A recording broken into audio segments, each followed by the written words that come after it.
Smart Business. Smart Listeners, dalam setiap fase di tahun-tahun yang kita jalani, Anda para pebisnis pasti pengen banget bisnisnya bertumbuh, sukses, lancar selalu.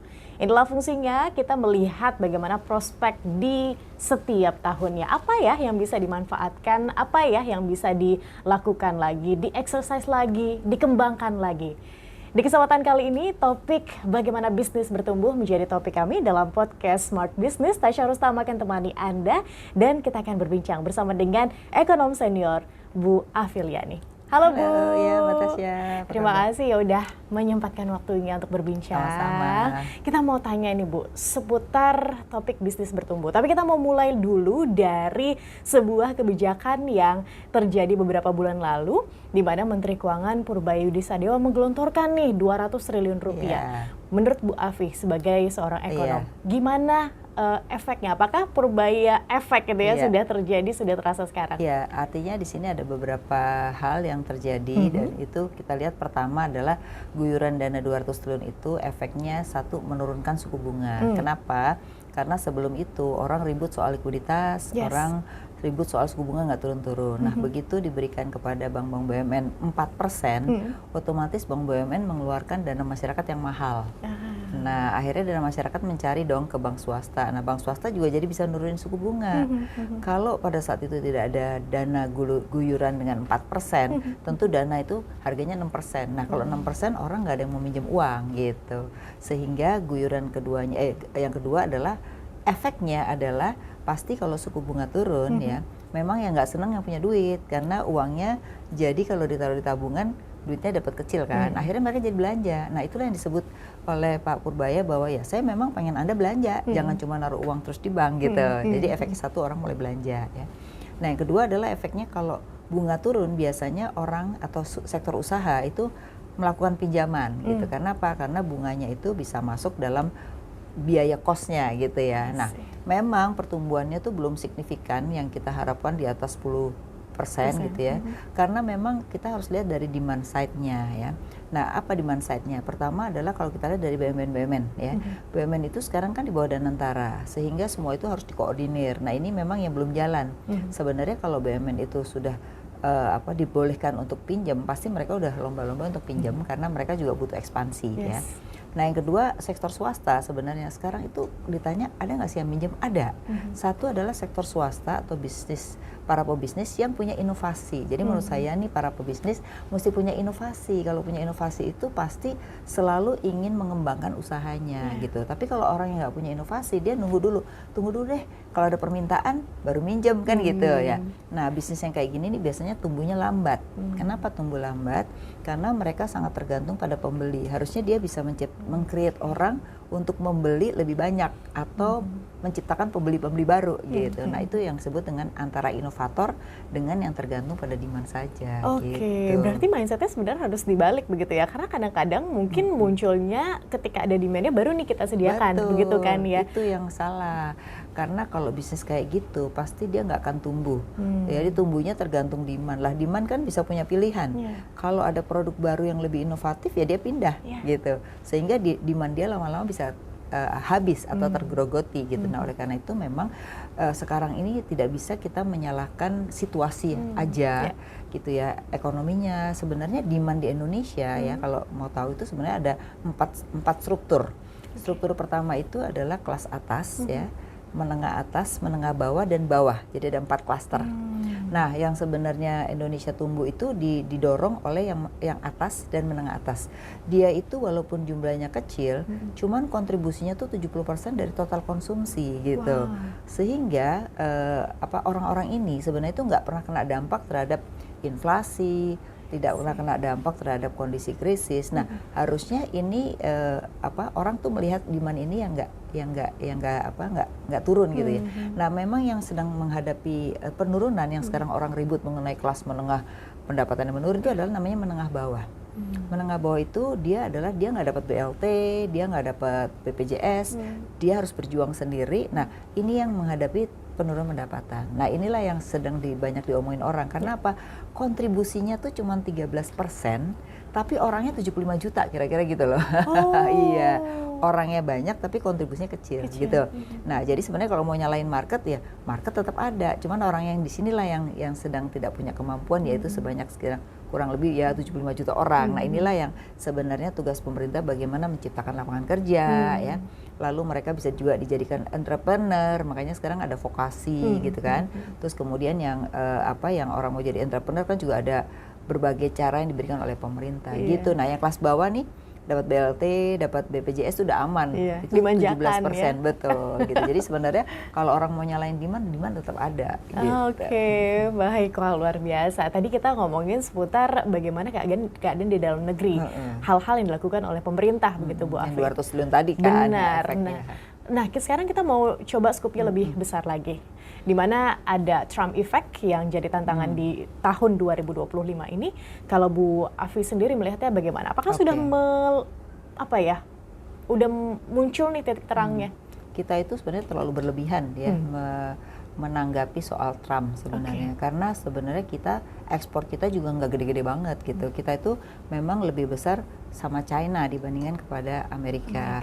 Justru yang harus kita waspada itu terhadap China, karena begitu China kena tarif tinggi terhadap Trump, dia bisa buang harga murah ke negara-negara berkembang termasuk kita kan. Nah, sehingga kita juga harus menilai bagaimana kalau China nanti kasih murah ke kita ya kan, kita bisa bersaing nggak gitu. Jadi kita sebenarnya mewaspadainya justru pada yang lain. Sedangkan ke Amerika sendiri sebenarnya tidak terlalu besar dan sebenarnya kalaupun tarifnya tinggi, sebenarnya ada beberapa barang yang kita justru nggak diberikan 19%. Kenapa? Karena memang dia butuh gitu loh. Jadi kalau yang mana mereka butuh tuh pasti dia akan tarifnya jauh di bawah gitu. Nah, terus yang kedua adalah semua orang itu sedang konsentrasi pada market domestik gitu. Kenapa? Karena kalau kita lihat market dunia itu kan sedang mengalami penurunan juga. Nah, kita satu market domestik, yang kedua yang belum kita lihat itu adalah market di negara-negara berkembang ya. Jadi Indonesia ini kalau kita lihat secara total ke negara berkembang seperti Afrika itu masih rendah, padahal penduduknya cukup banyak dan daya belinya hampir mirip dengan kita lah, sudah mulai membaik ya. Lalu Timur Tengah ini kan juga relatif kita banyak orang yang haji, umroh, tapi kita belum ekspor ke sana gitu. Makanya mau dibikin kampung haji kan di sana. Jadi artinya bahwa banyak market yang baru yang belum dilihat. Jadi kita terlalu terpaku pada negara maju yang sebenarnya demandnya sudah semakin turun. Nah itu juga buat para pebisnis harusnya mulai melirik lah. Selain market domestik juga negara-negara berkembang. Baik, jadi mungkin negara-negara yang nggak common kita dengar begitu namanya, begitu kan, bukan negara-negara besar kayak Amerika, gitu. Terus negara-negara lain. Tadi Afrika, terus kemudian Timur Tengah ya. Nah kalau betul, karena kalau kita lihat Trump ini sebenarnya kan bakal merubah-rubah kebijakan, terus dia nggak akan memberikan kebijakan tuh selesai sampai dia selesai, enggak. Besok dia bisa A, besoknya lagi dia bisa B gitu ya. Nah artinya apa? Investor juga melihatnya Amerika ini tidak memberikan kepastian. Jadi kita sebenarnya diuntungkan dengan Trump ini, harusnya rupiah kita itu menguat. Nah, karena pelemahan terhadap si dolar itu sendiri gitu loh. Kenapa? Karena dengan ketidakpastian itu orang juga nggak akan naruh uang di sana. Nah pastinya naruhnya di kita dong. Nah tinggal bagaimana kita ini punya kebijakan di sektor real dan pasar modal kita itu yang memberi kepastian kepada investor gitu loh. Nah ini kan biasalah kalau pemerintah baru setahun kan orang masih wait and see gitu kan. Nah harusnya kita sudah pemerintah harus mulai memberi kepastian pada dua investor ini, baik di pasar modal maupun di sektor real, agar orang itu lebih cepat untuk berinvestasi. The right moment ya Bu Afi ya, untuk kita bisa berbenah bersih-bersih. Baik, Bu Afi, ada dua kebijakan yang kita soroti di sini, di mana kebijakan politik dan juga ekonomi. Dua-duanya berdampak nih pada bagaimana tentu saja dinamika di dalam perekonomian. Menurut Bu Afi sendiri, kenapa sih kita harus tahu dan teredukasi begitu ya terhadap kebijakan-kebijakan ini? Apakah ini memang bisa berdampak pada bisnis kita? Kemudian sampai skala mana bisa berdampak? Oke, pastinya yang namanya situasi ekonomi dan politik itu harus diketahui oleh para pebisnis. Kenapa? Sehingga pebisnis bisa tahu arah pemerintah kemana sih. Misalnya kalau kita lihat kan arahnya pangan, ya kan, energi, kemudian hilirisasi gitu loh. Nah itu yang biasanya akan diberikan banyak insentif ya, dipermudah. Nah sehingga diharapkan para investor gitu ya, atau bisnis-bisnis yang di bidang situ bisa ikutan nih gitu loh, sehingga ini memperbesar porsi investasi gitu loh. Tapi di luar itu apakah nggak perlu investasi? Tetap investasi, karena kan orang bisnisnya beda-beda. Cuman kan pemerintah memang asta-citanya ke arah sana, ya kan. Jadi energi terbarukan, pangan, ya, kemudian MBG itu kan juga ada bisnisnya gitu.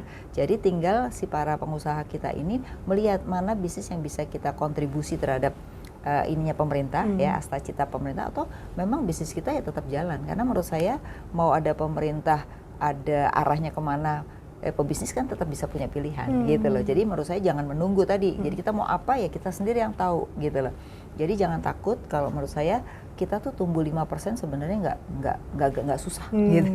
Kenapa? Karena kemarin tuh kan tumbuh sempat 4, itu kan karena efisiensi kan. Sebenarnya kalau sekarang kalau Pak Purbaya kan inginnya pokoknya belanja itu bagus. Artinya kalau pemerintah itu belanjanya lebih cepat, sebenarnya pertumbuhan ekonomi juga akan jauh lebih baik. Gitu. Oke, tapi apa sih Bu yang simpulnya begitu yang membuat bisnis itu tetap struggle aja di tahun 2025 ini? Oke, sebenarnya karena satu tadi, orang kan bicaranya demand terus kan, tapi kan demand yang mana? Yang saya bilang tadi demand yang lagi susah nih ada yang 75 juta orang. Nah mungkin saja bisnis-bisnis ini targetnya yang ini gitu loh. Nah menurut saya kan kita harus melihat target mana yang sebenarnya punya daya beli kan. Nah tadi kan menengah atas sama atas kan punya daya beli. Nah harusnya mulai menyasar ke sana. Jadi satu, selain inovasi juga harus melihat behavior, ya kan. Nah, jadi behavior itu juga harus kita pelajari, karena banyak kalau saya lihat pengusaha yang nggak sukses tuh gini, eranya behaviornya orang berubah, kita nggak berubah gitu loh sebagai yang menjual atau yang terhadap jasa gitu ya.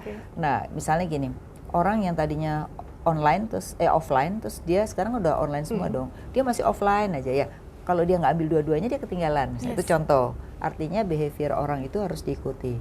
Yang kedua kita lihat juga sekarang ini kan banyak anak Gen Z ya. Gen Z itu kan pendominasi daripada market kan. Nah Gen Z itu kan dia punya uang tapi uangnya sangat terbatas gitu loh. Sehingga juga kalau kita mau bikin produk-produk ya harus yang sesuai dengan kantongnya mereka gitu. Nah ini juga satu hal yang lain lagi. Jadi banyak faktor, baik faktor itu bersifat mikro maupun faktor makro itu harus dipahami oleh para pebisnis. Gitu. Oke, kita kan mau menyambut nih Bu, Smart Business Outlook 2026 yang jadi bagaimana proyeksi lah di 2026 tuh kira-kira ekonomi, kemudian kebijakan-kebijakan akan seperti apa. Dan tentu saja ini akan berdampak juga seperti tadi yang sudah dijelaskan oleh Bu Afi kepada bisnis-bisnis, terutama pebisnis yang sekarang masih cukup struggle nih. Nah, kira-kira Bu Afi, bagaimana ya cara memanfaatkan mungkin insight-insight yang didapatkan dalam Smart Business Outlook 2026 nanti? Jadi kalau lihat dari 2026 sebenarnya pemerintah juga lebih optimis karena proyeksinya itu sekitar 5,2 sampai 5,8% bisa tumbuh gitu ya. Nah harapannya memang tetap konsumsi akan mendominasi, dan itu kita lihat di 2005 walaupun kondisi gini tetap kontribusinya cukup tinggi. Jadi saya tidak khawatir sih 2026 itu kontribusi konsumsi masih mendominasi ya. Tinggal bagaimana di 2026 ini kalau kita lihat banyak investasi enggak? Karena BUMN ini akan juga salah satu yang mempengaruhi tumbuhnya investasi lebih tinggi lagi ya. Karena di tahun 2025 ini relatif belum banyak. Nah, itu aja udah bisa tumbuh 5 gitu loh. Nah, kalau BUMN ini nanti melalui Danantara ini bisa invest besar, karena kan rencananya banyak tuh bangun kilang, kemudian bangun kampung haji segala macam, itu kan sebenarnya meningkatkan investasi ya. Saya rasa itu harusnya bisa tumbuh 5,2 sampai 5,8 tuh mestinya bisa ke arah sana gitu. Nah, tinggal keseriusan pemerintah untuk mempercepat realisasi daripada investasi. Nah, jadi artinya apa? Sektor swasta nggak perlu nunggu-nunggu. Ya kalau memang dia bisa dengan fokusnya dan marketnya tadi sudah bilang ya jalan aja. Nah nanti kalaupun pemerintah sudah investasi dari sisi BUMN-nya ya itu baru, karena kontribusi APBN kita itu nanti yang paling banyak tuh 1 MBG, berarti kan MBG dan turunannya itu yang sebenarnya potensial ya bisnis ya. Nah yang kedua adalah pertahanan, Menteri Pertahanan ini paling dapat nomor 2. Terus ketiga kepolisian ya, jadi keamanan kayaknya lagi diutamakan. Nah baru sektor pertanian gitu. Jadi sebenarnya setiap sektor itu tetap hanya memang anggaran untuk infrastruktur tuh kecil sekali untuk tahun 2026. Jadi jangan berharap dari infrastruktur. Oke, baik, terima kasih banget Bu Afi. Ini kita bisa mendapatkan insight yang komprehensif. Tapi tentu kita mau dapat yang lebih detail lagi, begitu kan, data-data dipaparkan dan lain-lain. Kemudian apa sih yang bisa dimanfaatkan gitu oleh para pebisnis. Sekali lagi terima kasih Bu Afi. Sama-sama. Dan smart listeners, itu dia tadi perbincangan saya Tasya Rustama dengan Bu Afiliani. Pastikan Anda bergabung ya dalam Smart Business Outlook 2026 dan daftarkan diri Anda. Jangan sampai kelewatan karena ini merupakan acara yang penting banget untuk Anda bisa tahu insight-insight di tahun 2026. Bu Afi, sekali lagi terima kasih. Sama-sama. Kita tutup. Terima kasih. Akhir kata saya Tasya Rustama dan Saya Afiliani. kami pamit. Terima kasih. Sampai jumpa. Smart Business. Lead you better.